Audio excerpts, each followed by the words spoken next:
What's up, guys? I'm Ryan. This is RC Tech TV, and today we are in the dark checking out my Venom Pro Quad custom charger.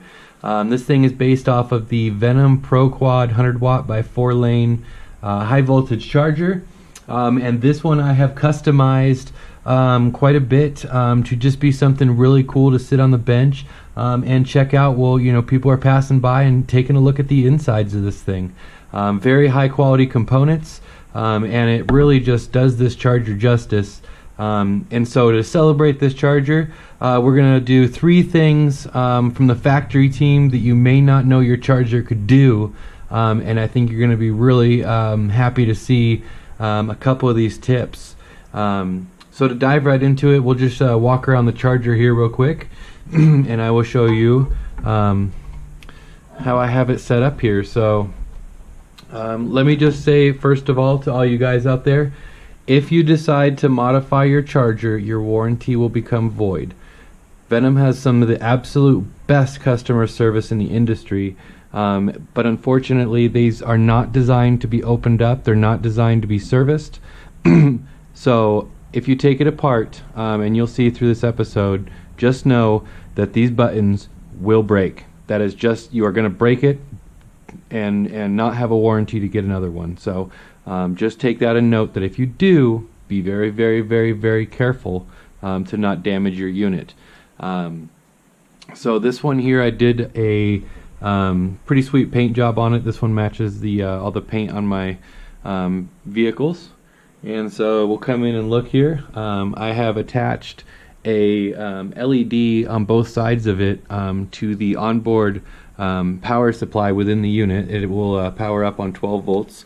There's a transformer down in here that basically transforms your 120 wall amp down to 12 volt supply, which is actually what these chargers run on. They do not run on 120. They just accept it, transform it, and then it comes down to the individual power boards in there. And you can actually see the quality of solder on this. Every single solder point is very well done. There is no bad solder on here. I actually took time to look and make sure everything was nice and cool before I did it.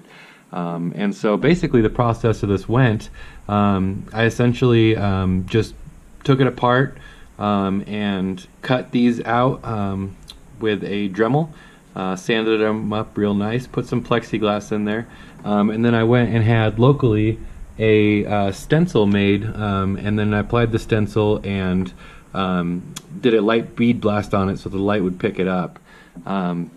Very happy with the results of this. It turned out absolutely beautiful. I do have the actual original cover to it. I just don't have it on there right now. I gotta put it back on, but for the intents of this video, I don't think it's absolutely necessary. And so there's the other side. You can actually see you know, all the components in there, and you know, I'm a mechanical engineer by trade, and so I really enjoy seeing the internal workings of things, but still having the professionalism of a complete unit to sit on my pit table. So to jump right into it, we're going to zoom in here real quick, and I'm going to show you tip number 1. Alright, so here's tip number 1. As we look into this here, you have your 4-button standard layout. And so this would be the typical charge screen you would see when you're charging one of your 2-cell batteries. I have this set up on a 1C charge rate for a 4500 milliamp battery on a 2-cell 7.4 volt.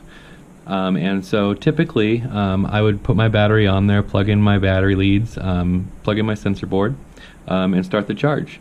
And so what this standard lithium polymer charge does is it gives you a really high amp starting charge until you reach the last few percentages of your battery's peak power. And then when it gets towards that endpoint, you start seeing what we would basically call a throttle down curve. And what that is doing is allowing the most efficient ion transfer back to its charged state. If you high amp discharge batteries for long enough, you have what's called a dendrite buildup, and they can short circuit, and we all know what happens from there. So anyways, this is the standard screen you would see for a LiPo charge. And what I want you guys to do, the second button from the left go ahead and press that until you get to LiPo Fast Charge. And this is a very linear rate of charging. This will pretty much hold it at maximum value amperage that you can run through that battery safely. Of course, we would want to drop this back down to the 1C charge rate for this battery, which would be 4.5 amps. And then at that point we would select our cell count for it, which is 2S, and begin the charge. And I will tell you guys, this takes your charging time from probably down to half. This really does a good job, especially on weekends where we have fast turnarounds on heats, maybe 20 to 30 minutes between each heat. This really gets the job done, and it gets it done very efficiently. It does not provide the absolute most efficient, highest charge rating, but it will definitely get you enough to finish your next heat. So this is my typical setup. I usually do the first charge of the day on a standard rate. I might even run it less than 1C just to make sure it kind of packs in the punch. And then throughout the day I will do these LiPo fast charges. And I won't balance my cells while I'm doing the fast charge. I will make sure to do that on my last charge of the day. So that's when I'm getting ready to leave the track. I will plug in my sensor board and I will discharge the battery for the evening. So that's pro tip number 1. We'll move in right to number 2.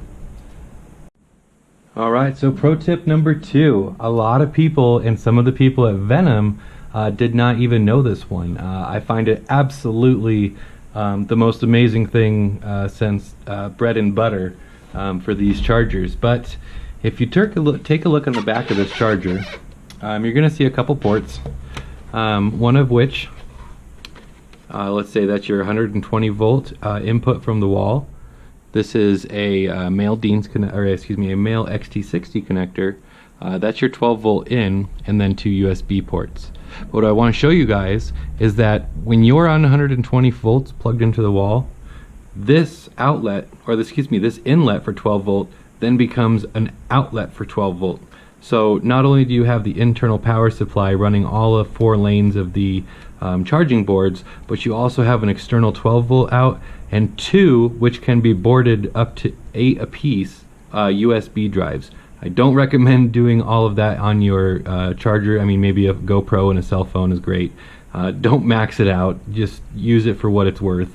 But anyway, so what I have done is on my setup board for my race table, I have put LEDs in it, and my charger actually powers my setup board, my phone, my GoPros. I run 3 GoPros off one charge lane, and then my phone off of the other.